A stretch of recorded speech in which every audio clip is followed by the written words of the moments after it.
دەم باش تەماشەوانی گەلێکی جاردم بارنامەخوا بەرنامەیەکی خەلی گەلێک بخێر بێن. تاریمە ئێرۆ هەرێمە کوردستانê û salvegera carnameya cîhaniya mafê mirovî. Îro 64 sal derbas be bi ser carnameya cîhaniya mafê mirovî ew ku li sala 1948 li wîlayetên hevgirtên Amerîkayê derkirin û sîh xal ji sîh madan pêkhetiye bû parastina mafê mirovan li cîhanê. Bêguman li gorî carnama mafê gerdûniya parastina mafê mirovan temaşevanê nêja her mafekê او ما هر کسی که هر تاکی که هر جوایی که دا مافیا با آزادی نرینا خو نشان بده با آزادی حضور بکه با آزادی باغ و با آزادی اولان آزادی بوچون سیاسی هبه آیا له هرم کردستان هی انها روشا مافیا مروان چاوی دمه که دا کورک خراو و ریخستین مافیا مروان دولتی هی انها هرم کردستان به بشک جوان دوران جوان ولاتان دزان که انها مافیا مروان دو هرم دات بن پیکرین هر واحد زریجی بو سر روزنامه وانان بو سر چالاکوان سیویل تکرین خو نشاندان به مافیا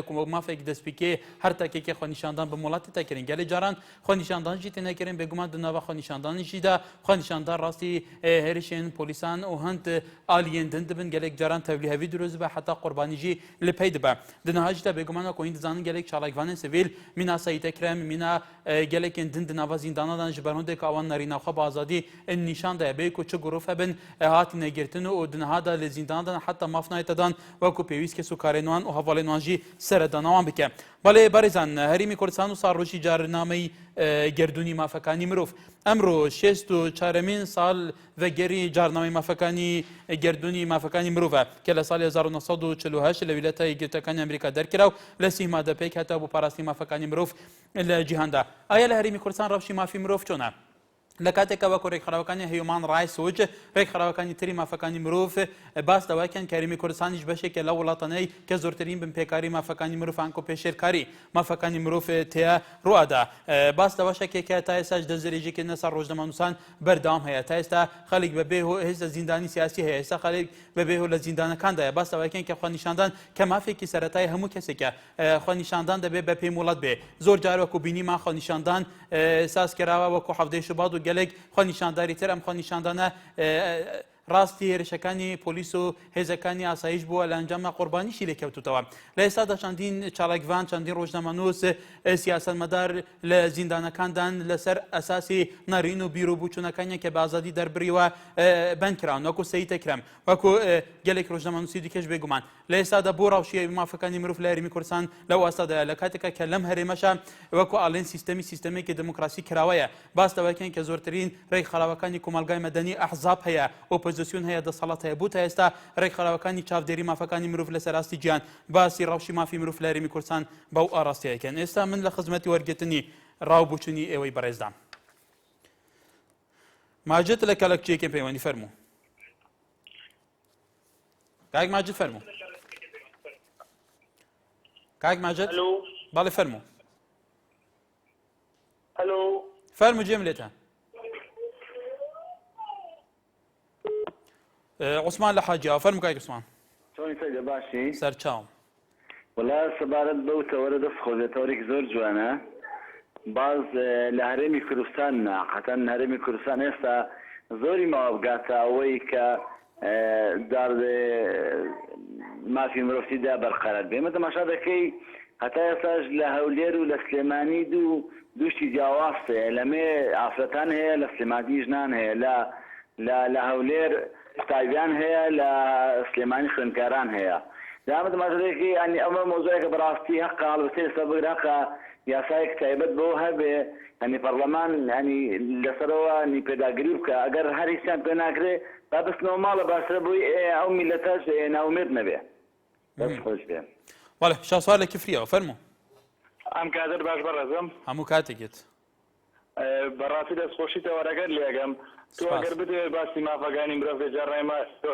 بەڕاستی ئێمە کاسێگەنکەوە لە کووردا بەش کراوە دەسەوە 4 دەوڵەت لە هەر 4 دەوڵەتەکە مافی خوراوە باش ئەگەر مرۆڤ یەکسان بێت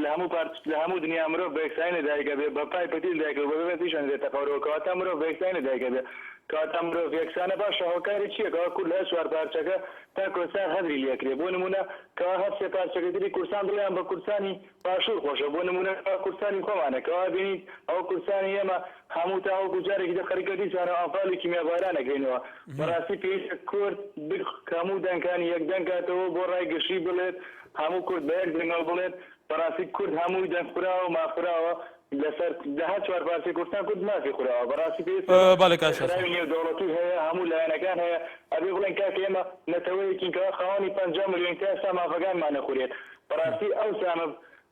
ئەو ساتوانین کەوا دژی دوژمنەکانمان بۆستینەوە لەبەرەوەی ئێمە ملەتێکی مقڕینەوە بین لە کوردستانی باگوون کوردستانی تورکیا ڕۆژانە سەدان کەس دەدرێت بەبەر شەق و بەوێ زیندانەکانەوە بە هیچ تێگەیشتنەوەیکیان لەگەڵا بکرێتە ئێمەی کورد ئەگەر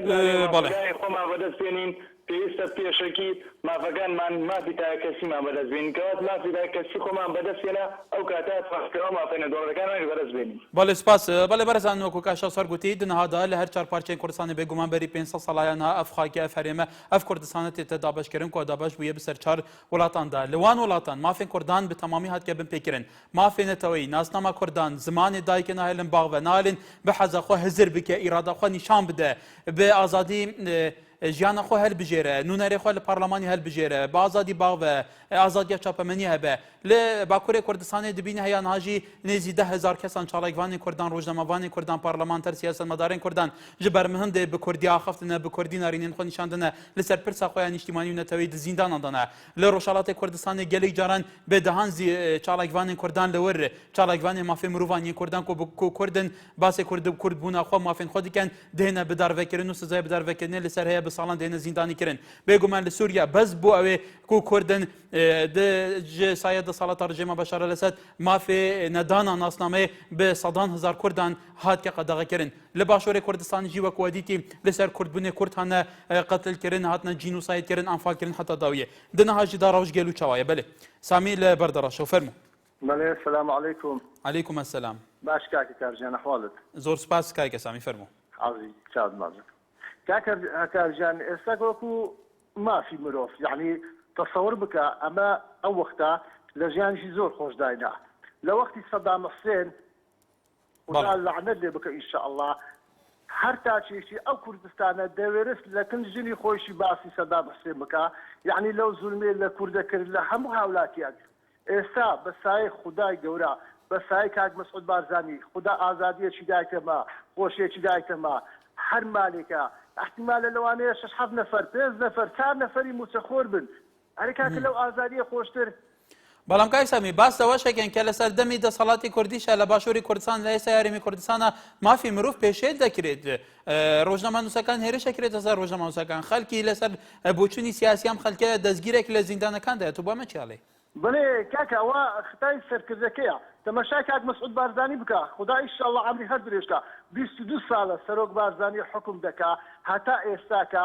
ئیش و کاری سەرۆک بارزانی ڕوح و مال و منداڵمە قوربان بی بەس ئەو شەخصە لە پێنا ملەتی کورد دەسۆزی بۆ دەخوازی بۆ ملەتی کورد تەماشای بەشار ئەسەد بکە تەماشای محەممەد مرسی بکە وەکیان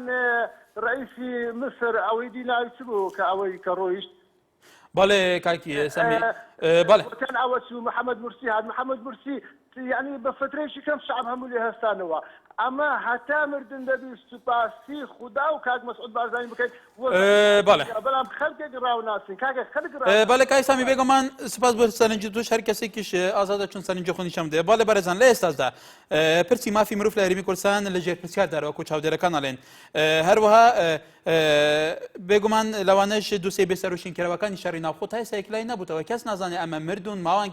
بەرپرس هەڵێ ئەڵێ ئەمە نەماون لە ژیانیدا بێ ئەوە دیکومنت بۆ لە بەردەستێ بێ هەیە ئاڵێ ماون تا ئێستا شارەنووسیان نەتگەرە سزادراوانی لە سێدارەدان بێگومان کەمی خزمەت گوزاری نەبوونی پێویستە سەرەتایەکانی هاوڵاتیان پێشێلکەری بەرامبەر مافەکانی ڕۆژنامەنووسی و ڕادەربڕین پێشێلکاری بەرامبەر مافی ژنان مناڵان کێم ئەندەمان تا دوای لە ئێستاژە لە هەرێمی کوردستان چاودێرەکانی مافی مرۆڤ ئەڵێن تا ئێستاش بێگومان هەیە ڕۆژبەیانی لە کەرکووکەوە فەرموو ئەم کاتێ باش هەموو کاتێکت قوربانجان زۆر سپاس بۆ تەوەرەکەت بەڕاستی ئەو تەوەرەی کە جەنابەت تەنیت کردووە زۆر جێی خۆیەتی بەڵام ئێمە بگەڕێنەوە بۆ 64 ساڵ پێش ئێستا ئێمە هێشتا زۆرمان ماوە لەبەر ئەوەی حتا کو برادرێک ئاماژەی بە قسەیکی جوان کرد وشەکان ئازادیان نییە هەر وشەکان لە بینی بەڵام کاک ڕۆژ بەیانی پێت وایە ئێمە بەو خەونەوە بژین لەم هەرێمەیە کە پێش 6 ساڵ ئێمە چوبین ئێستا چینە باسی ئەوەشکەن کە هێشتا ئەندێک وڵات ماوەن لە ژێردەستن و چاوساندن تیا ڕوئادات و مافی مرۆڤ پێشەلێکێ هێستاش ئەوان بخۆ بکەین بە بیان و ئان دەبێت لەم هەرێمەشە ئیرادەیەکی بەهێسە بێ کە فعلەن مافەکانی مرۆڤ پێش بخرێت مافەکانی مرۆڤ پێشێ نەکرێت خميش ما بس همان شوية كات اوكي ما بس هويك لكردستان حتى وشكان ازاديانيه يعني لما تبقى وشكان ازاديه دابش كرا وشكان واي بقات الزندان كان هردلا واي بقات تركيا وسوريا والعراق وروزانه لسوريا دبنين شلون قطو عامل دكري لتركيا تنا بس وهميه قصدك على والله ازاديه هي ديمقراطيه 65 عفوا 25 مليون كرد لتركيا هي ئازادی چییە کام ئازادی کام مرۆڤ ئازادیە یامە ئەگەر بگەڕێنە بۆ زندانەکانی سووریا و تورکیا هەمووی چ لە کورد چ لە عەرەب بیسە پڕی لە زندانیە من بەڕاستی ئەمەی کە جەناب تەوەرەکەت داناوە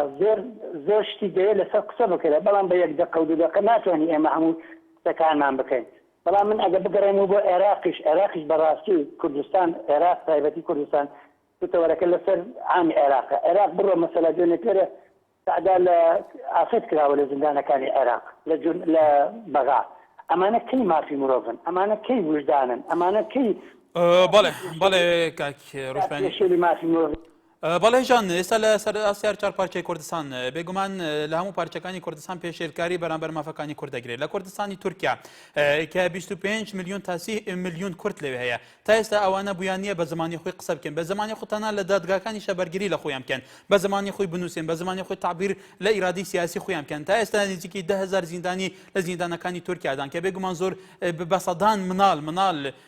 سنێلە مێرد مناڵ یان گرتووە لەسەرەوەی کە خۆپیشاندان کراوە لە ناو خۆپیشاندان بۆ داواکردنی مافەکانی خۆیان بەشدار کردووە لە کوردستانی ڕۆژهەڵاتیش ڕۆژانە جێمان لێ بێت لە چاپەمەنیە چاڵاکیوانانی کورد ئەوانەیە کە بەرگری لە مافەکانی کورد دەکەن مافی مرۆڤی کورد دەکەن لە سێدارە درێیان بڕیاری لە سێدارەدان لەسەر ئەسەپێنان بە دەیان ساڵ زیندانیە کرێ لە کوردستانی سووریاش بەمان شێوە لە ئێستای کوردستانی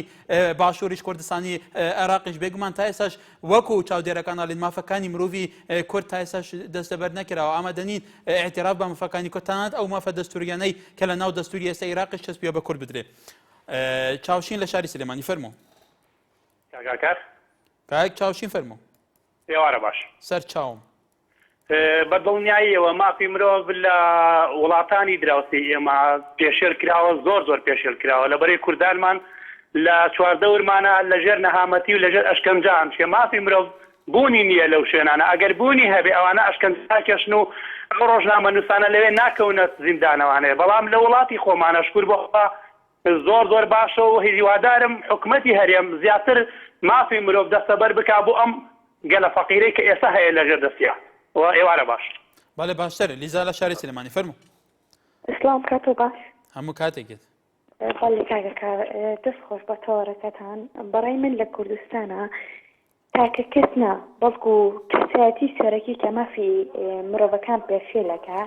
مافی مرۆڤیش پێشێلکردەوە حکومەتە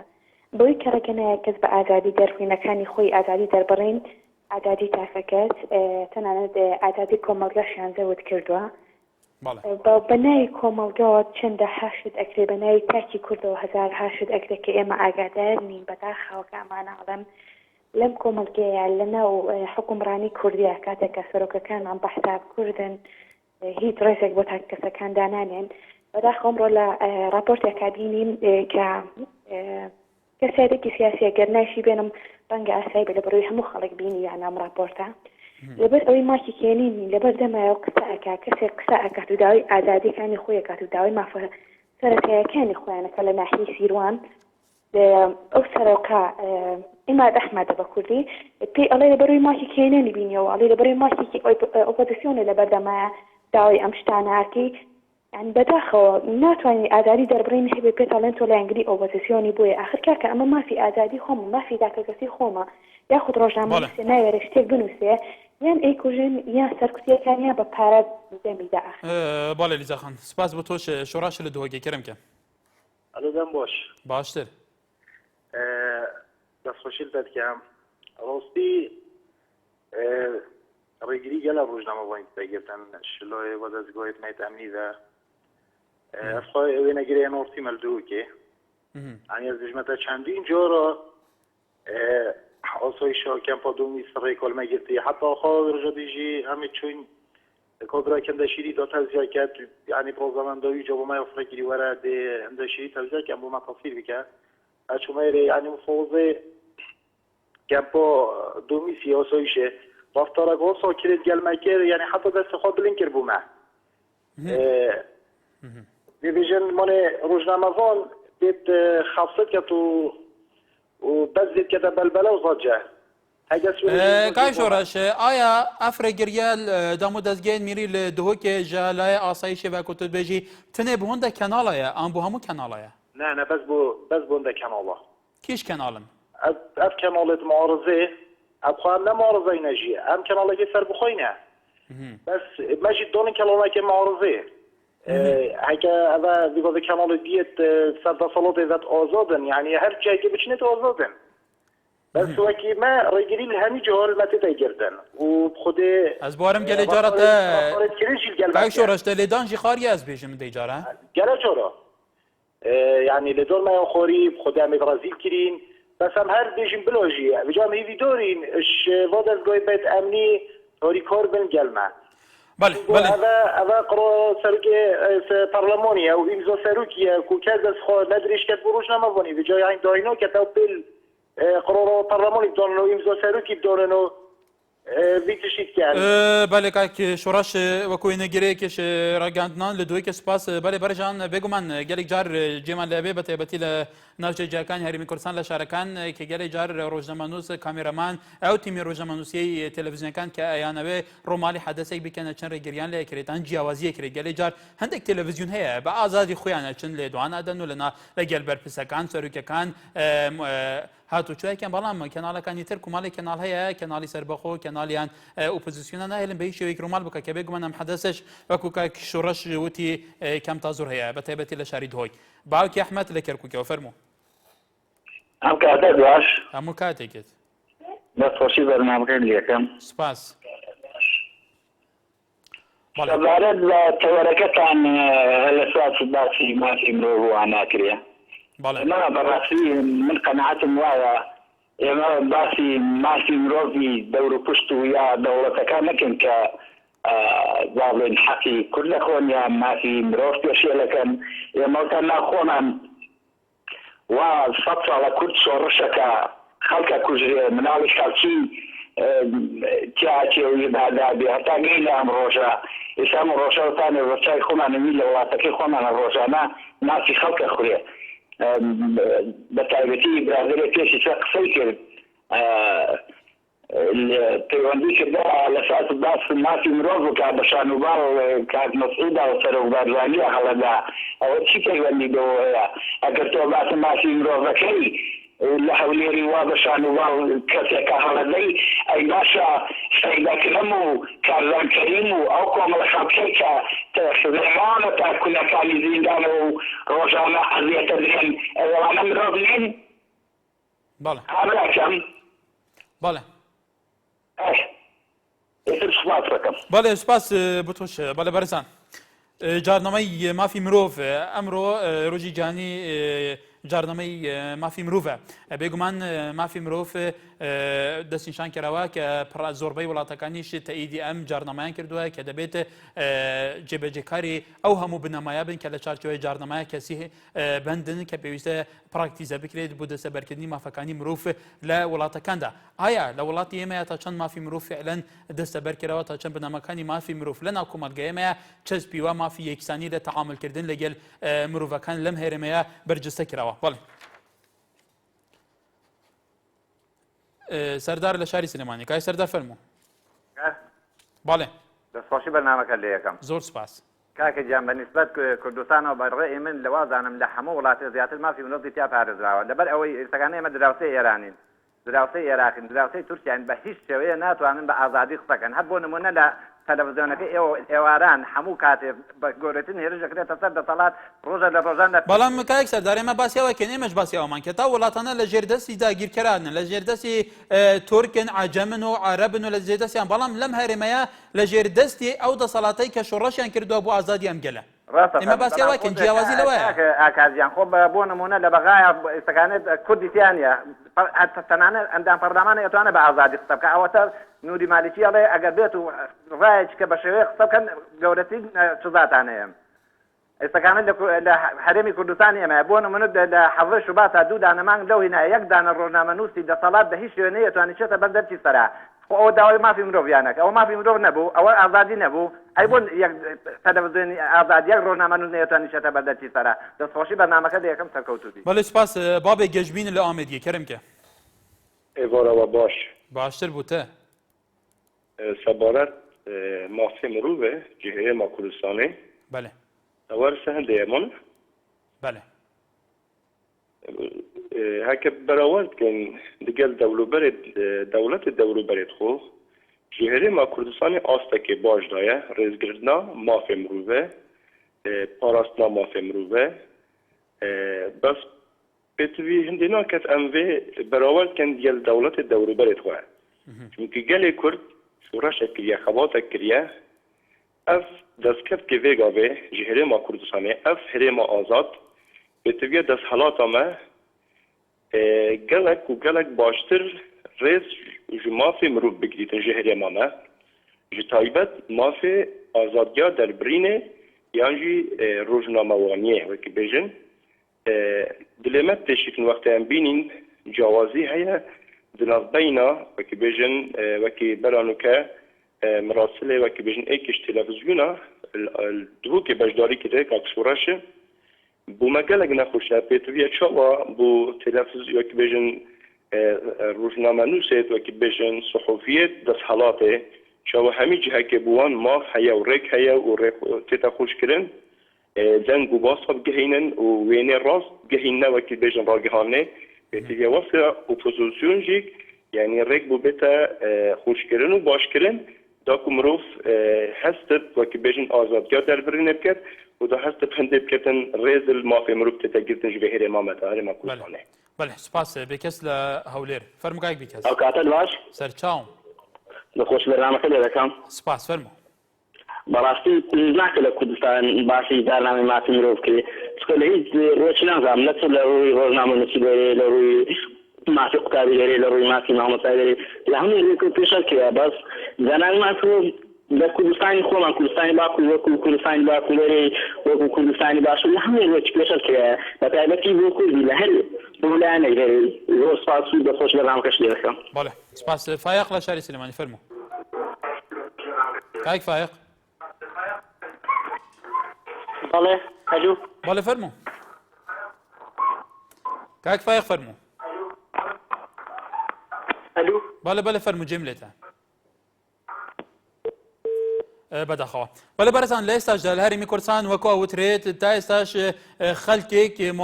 موازفی حکوومەتە لە لای ئەندابوو دەستگا لایەنە سیاسیەکان ئیشەکە لەبەر ئینتیمایی لەبەر لایەنگیری بۆ لایەنێکی تری سیاسی نامبرا کراوە دەرکراوە تا ئێستا بەزەدان نامبرا کراوە وەکوڵێن لەسەر بیرۆ بۆچوونی سیاسی جیاواز ئایدۆلۆژی لە کارەکانیان دووریان خستۆتەوە دەریان کراون ئەیسا لە هەریرەوە فەرموو ئەو کاتت باش کاکا کارجان سەرچاوم سپاس والله زەحمەت بەنسبەت دارناوەی گەردوونی مافی مرۆڤ بەڕاستی پێشێلکردنی مافی مرۆڤ هەر ئەوەنە ئینسان لێ بدرێ سزن بکرێ یعنی پێشێلکردنی مافی مرۆڤ هەموو مانایەکە بە هەموو مانایەکە یعنی مال خواردنە دزیکردنە لە ملات یعنی بەهادەردانی ماری گشتیە نەخۆشی جەستەیی يعني ئەو نەخۆشە دەرونەیە کە تووشی ئەو خەرکە ئەبی ئەوە پێشێلکردنی مافی مرۆڤە نەکتەنها ئیلا ئەوات و بچی بیگری و بیکوشی لێ دەی و سزنی کەی و ئەوانە هەموو پێشێلکردنی مافی مرۆڤن لە کوردستانش ئەو تشتانە لەگرتن هەیە نانبراوکردن هەیە پێشێلکردنی مافی مرۆڤ بە هەموو مانایەک لە هەموو نەحیەکەوە هەیە يعني ئەو بەهادەردانی ماری گشتی ئەو هەموو پێشێلکردنی مافی مرۆڤ لەبەر ڕاستە خۆ تەسیر لەسەر ئەو گەلە هەیە ئەوە هەر هەموو ئەو شتانە هەموو پێشێلکردنی مافی مرۆڤ بۆیە من داوا لە هەموو هاوڵاتی بەڕێزەکەم یعنی هەر هەمویان هەر هەمویان بیر لەو کاتە بکەنەوە کاتێک کە زەمیر و ویزانی خۆیان ئەو زەمیرە کاتیان مۆقتەع بکەن. بۆیە لەو کوردستانە داواکەم لە هەموو بەرپرسانی کوردستانە پێشێلکردنی مافی مرۆڤ هەر ئەوە نیە تو خەرچێ بگری بکوژی. مار خواردنی خەرچیە بە هەدەردانە بێ پلانی حکوومەتە لە هەموو شتەکە ئەوە ڕاستەخ و کاریگەری هەیە لەسەر بار و دەرونی ژیان و گوزارانی خەرک سەر زارنامەی گەردوونی مافی مرۆڤ کە لە ساڵی 48ەوە دەرچووە بۆ ئەو دەرە چۆتە ناخەرک بیکوژی بگری و بیفڕین. بەڵێ کاکسا سوپاس جعفەر لە شاری کەرکووکەوە فەرموو. کاکەوارە باشتر بۆ تۆ ماندوونە بن دەستان خۆش بێ. پێشەکی من ئەگەر جناب ڕوخسەتم دێ ئەمێ ڕوونکردنەوەیەک بدەم لە خزمەتان فەرموو. خزمەت لەمێ ڕوونکردنەوەکە ئەوەیە ئەم ئازادی و مافی مرۆڤشتانی کە باسەکرێت لە کوردستانە بەڕاستی دووفاقی یعنی توڕوریە. ئەم دەسەڵاتی کە ئێستا هەیە وان لە ئازادی کردووە بەڕاستی ناشرینیان کردووە ناڕێکە. بۆ نمونە ئێستا من وەکو خۆم وەکو شخصی خۆم نە جعفەرم لە کەرکووک هیوادارم جەنابەت تێبگەیت نە باوکی ڕەهێڵم لە هەڵەبجا نە ئاکۆم لە ڕانێ بەڵام کەسێکم ناوێرم هەویەتی خۆم ئاشکرا بکەم. بۆ لەبەرەوەی کە لەم وڵاتی کە ئێستا ئێمە کە تیا ئەژین وڵاتێکە بەڕاستی جۆرەها دەستگای جۆراوجۆر هەیە هەمووشی دژ بە هاوڵاتی تێگەی لە هەر ڕوویەکەوە کە ئەم بەڕێزانە ئەم دەسەڵاتە ئەو هاوڵاتیە نەچێتە مێشکانەوە ئیتی هۆکارەکەی هەشتێک بێت بەڕاستی خۆشی نازانێت کە بە چی شێوەیەک تۆمەتی بۆ دروست ئەکرێ و لەناو ئەبرێ. بۆ نمونە ئەو سەید ئەکرەم ڕاستیەکی وروژانەوە ڕاستیەکە هەیە واقعەکە کە هەیە کاکە کارزان چەندین نمونەی ترمان هەیە. یعنی بەڕاستی تۆ کە لێرە خۆت ئازادیەکەت جێگای پرسیار بێ ناتوانانی ڕەخنە لە دەوروبەری خۆت بگری بە هیچ شتێک بۆ نییە ڕەخنە لە دەوروبەری خۆت بگری کاتێک کە تۆ پەیامێرەکەت بە دەستی ئاسایش بە دەستی پۆلیس دارکاری ئەکرێت و سوکایەتی پێ ئەکرێ و هاوڵاتیەکەشت ئەمە حاڵی بێ. بەڵێ کاک جعفەر بەڵێ سپاس بۆ سەرنجی تۆ بەڕێزان ئایا ئەوەی کاک جعفەر لە کەرکووکەوە لە فعلەن لە هەرێمی کوردستان ئەو نمونە هەیە فعلەن ئەو بەڕێزانە کە پەیوەندی بە بەم بەرنامەوەی کەن و بە شێوەیەکی ئازاد یانەوەی ڕای خۆی نیشاندان ناوی خۆیان ئەگۆڕن لەبەرەوەی کە ناوی ئاستیانە کەربزانێ لەلایەن دەم و دەستگاکانی ئاساییشەوە لەلایەن لایەنە سیاسەکانە جارێکی دیکە کە موازف بن نان بڕاوە کریان تووشی کێشا بێ ڕاستە ئەمە هەیە یانە. دوایەم ناوبەرە لەسەرمانتەوە بەردەوام بین. دووبارە سەڵاف جان گۆران ئازاد لە دانیمارکیا نووسێ بە بڕوای من ئێمەوەی کۆکورد شۆڕاییە باسی سەر ڕۆژی جارنامەی مافی مرۆڤ بکەین ڕۆژانە چەندەها پێشێلکاری دەکرێت لەلایەن دەسەڵاتەوە بەرامبەر بە کەسانی بێدەسەڵات ئەی کا مافی ئەو کەسانەی کە شەڕی ناوخۆ بێ سەر و شێن بوون. هەروەها ڕێبین سیروانیش ئەنووسێ ئەڵێ بەخوا ئەوەی نەبێت لەم وڵاتەیە مافی مرۆڤە کە مافی گەنجێک کە من گەنجێکم ناتوانم خێزان پێک بێنم. هەروەها ڕێبەر سولێمانیش ئەنووسێ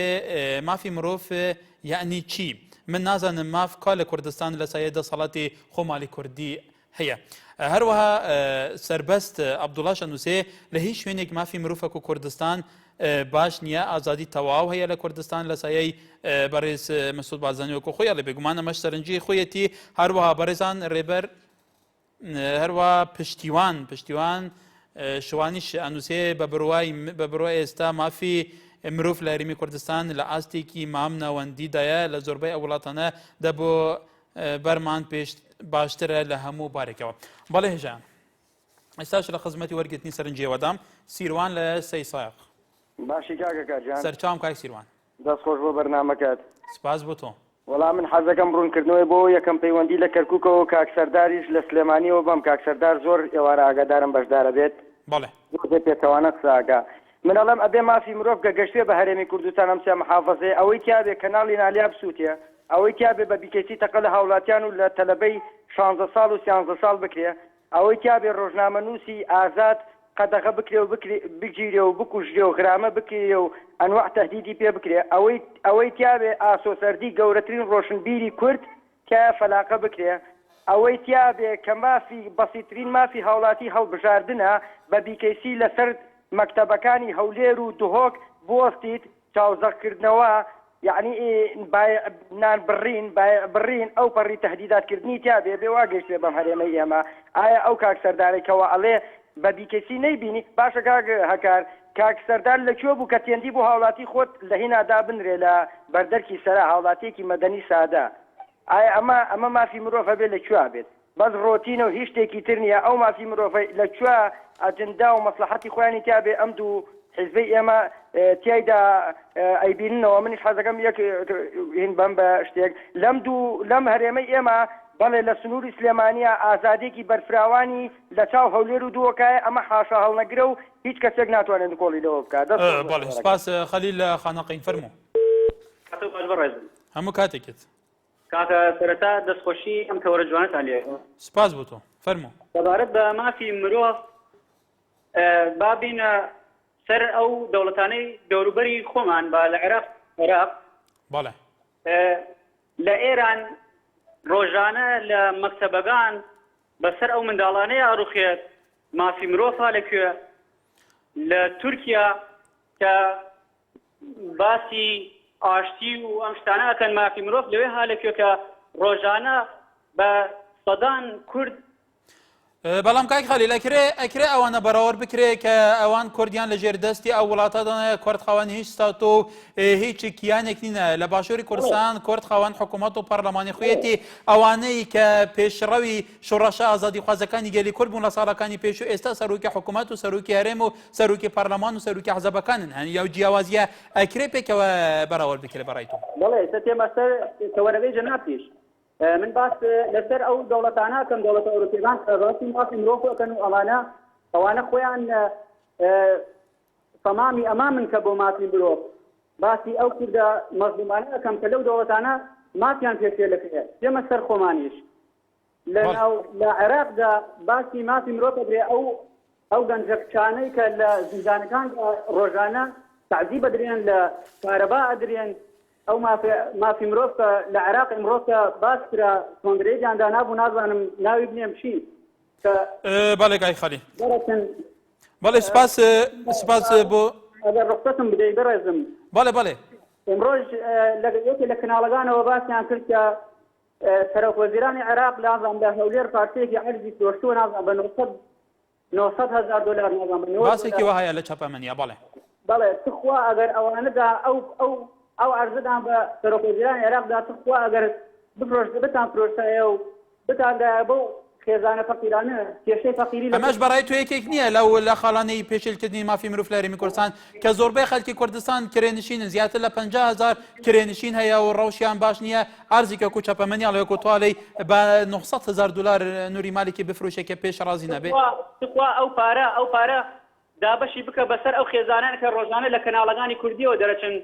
داواکەن لەو لە خێرخواز یەکێ داواکە لە نازانم حکوومەت ئەوە داواکە نازانم چی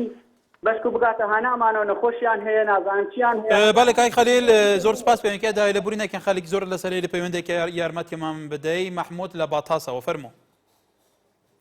کاک محمود بەڵێ ئەم کاتت باش هەموو کاتێکت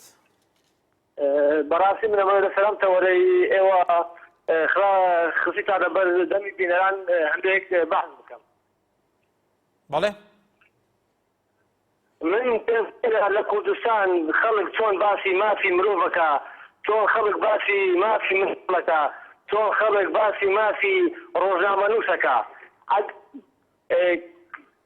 ئەگەر ئێمە سیرکەین ئەبینین لە هەر بابەتێکە ئێمە تەدین نمونەمان هەیە ئەگەر باسی مافی ڕۆژنامەنووسەکەی با سەیری زەردەشت عوسمان بکەین ئەگەر باسی مافی منداڵەکەی با سەیری شەهید گەرنان بکەین ئەگەر سەیری مافی ئافرەتەکەی با سەیری ئەو هەموو ئافرەتانە بکەین کەوا ڕۆژانە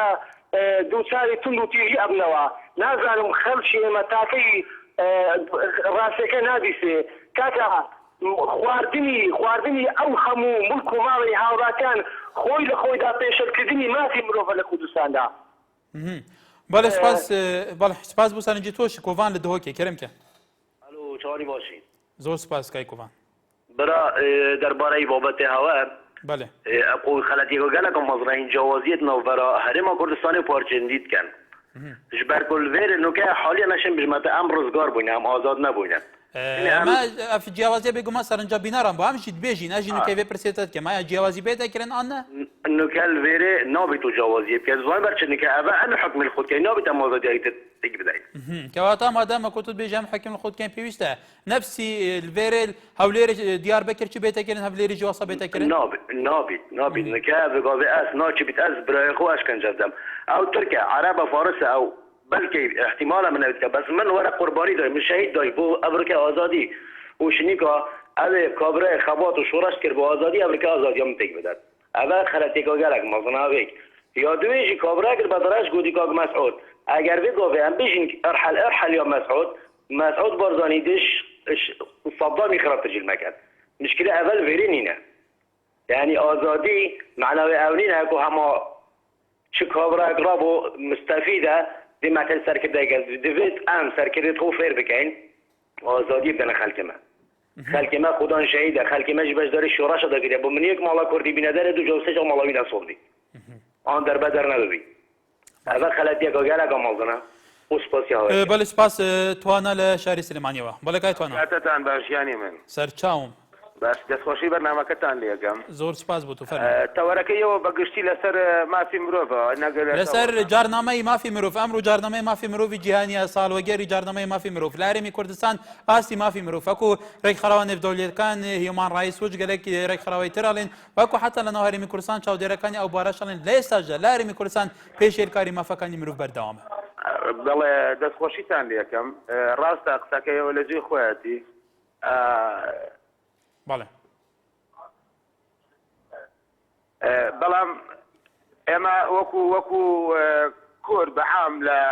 کوردستانە ئەبێ هەموو کەسەکان لە خۆیەوە دەست پێ بکات لەگەڵ ڕێزی بەرامبەرەکەی ئێمە نابێ هەموو لە هەموو لایەنەکانەوە حکومەت تاوان بارکەی ئێمە بێک لە دوا و پێشی خۆمان ڕێز لە خەڵک بگرین ئەمجا شتەکان تەطبیقە بێ بەڵام بەداخەوە هەندێک پێشەلکاریەک لێ خەڵکەکە خەتای خۆیەتی یعنی من ڕێز لە تۆ نەگرم لە دوای خۆمی نەگرم لە بەرامبەرەکەمی نەگرم ئەما بێتە هۆی پێشەلکاری مافی مرۆڤ ئەماشە پێشەلکاریە جا کۆمەڵگای ئێمە هێشتا نەگەشتۆتە ئەو بوارەیەکە وەکو دنیای عالەمی کە ئێمە هەموو مافەکانمان لە هەموو شوێنێک پێشەلکاری هەیە بەڵام لە وڵاتی ئێمەیە لە ڕۆژنامە نووسیتەوە لە خەڵکی بێدەسەڵاتەوە یعنی دەسەڵات زافتی کردۆ بەسەر هەموویە بەڵێ بەڵێ کایت توانە سپاس بۆ تۆ بەڕێزان لە هەرێمی کوردستان بۆ تا ئێستا چاودێرەکانڵێن بنەماکانی دەموکراسی نەچەسپین و لەناو ئەم کۆمەلگای تر قبول ناکە لایەنە سیاسەکان بۆ نەیانتوانیوە پێکەوە ئەجندایەکەوە بەشی نیشتیمانی هەبن بۆ چونیەتی خزمەتکردنی ئەم خەڵکە ئایا ڕێکخراوەکانی کۆمەلگای مەدەنی ئەحزابە سیاسەکان کە ئەرکیان پێشخستنی کۆمەلگای چەسپاندنی بنەماکانی مافی مرۆڤ و دیموکراسیە پێشخستنی ئیرادەی تاکێکەسیە ڕۆشنبیرکردنی تاکێکەسیە لە هەرێمی کوردستان ئەن حکوومەتی هەرێمی کوردستان دەسەڵاتی جێبەجێکردنی یاسادانان تا دوایی لە هەرێمی کوردستان سازیە فەرمیەکان ئێرادەیەکی بەهێز نییە بۆ چەسپاندنی ئەم بنەمایانە لە هەرێمی کوردستان ئەن خەڵک خۆی نایشتە پێشەوە و خەتای خەڵکە خوشناو لە شاری سلێمانی فەرموو کای خوشناو باشی بەڕێزم سەرچاوم باس دەکەم کاکە مافی مرۆڤ لە هەرێمی کوردستان تەنها ئەوە نییە ئینسانەکان لە زیندانە لێیان بدرێ یاخود لەسەر زادە بژیرێن و عەزێتیان بدرێ مافی مرۆڤ لە هەرێمی کوردستانە تا سەر ئێسقان پێشێل کراوە یعنی تۆ ئەگەر ئینسانەکە دیقەت بگرین ئێمە لە ژیانی ڕۆژانی خۆمان وردەوە بین مافمان پێشێلەکرێ هەر هەمووی لە ڕێی کەسابەتەوە لە ڕێی ماعیشەتەوە بە بڕیارێکی نادروست بە قەرارێکی نامنطقی وا لێ ئەگەن یعنی هەموو خەڵک تووشی قەلەقی و ڕاڕایی و دوودڵی بووە ئەمە هەر هەمووی پێشێلکردنی مافی مرۆڤە مافی مرۆڤ تەنها ئەوەیە لە زیندانە ئینسان چێتە زیندانەوە زۆربەی کەس وایە بینێ برادەرێکەڵێ لە ئێران قوتابخانە ڕوخێ بەسەر تەلەڤایەتۆ هەموو کۆمەڵی نێودەوڵەتی هەموو گیان ڕێغنەی لەو وڵاتانەیە تۆ ئەکرێ وڵاتە بێنێ و بنمونە لەگەڵ خۆمانە ئێمە ئیدعای دیموکراسی و ئیدعای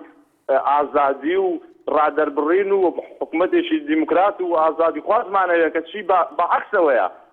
لە ئیعلام و شعارەکەیان شتێکە کە لەوە عەرزی واقع جێبەجێ کرێ شتێکێ ئێمە لە هەموو ڕوویەکەوە مافمان پێشێل کراوە بەڵێ کایک خۆشناو سپاس بۆ سەرنجی تۆ جەمال هەر لە شاری سلێمانیەوە بەڵێ کای جەمال جەمال سلێمانی بەڵێ کای جەمال فەرموو ئێوارە باش بڵێن سەرچاوم وڵا بەنسبەت مافی مرۆڤ وانێ خۆشتێکی باشە پیادە بکرێ بەڵام بەڕاستی ئەوەی کە من بینم لە کوردستانە بە هیچ شێوەیەک شتێک نێنایە مافی مرۆڤ من خودی خۆم 9 ساڵە دوو کوڕم بێفر شوونە لە ئاسایکی سلێمانی کتابی وەزیری مافی مرۆڤم بردووە کتابی وەزیری دادم بردووە کتابی وەزارەتی دادم بردووە کتابی داواکاری گشتیم بردووە تەنانەت 4 جار ناموس کاڵامەوەتە دەست بە ڕزمان جەلال تەنها جوابم نادەن و بێ چیان لێ کردو کاکە کوشتوتە مەیدەکەم بەرەوە ئەمەیە مافی مرۆڤ لە کوردستانە ینی تا ئێستا سوراغێک نییە بزانی کامە چی داتوە لە کوردستانای مافی مرۆڤ تەنانەت وەزیری داد خۆی تەلەفۆنی کرد و ئاسایش جوابیان نەدایەوە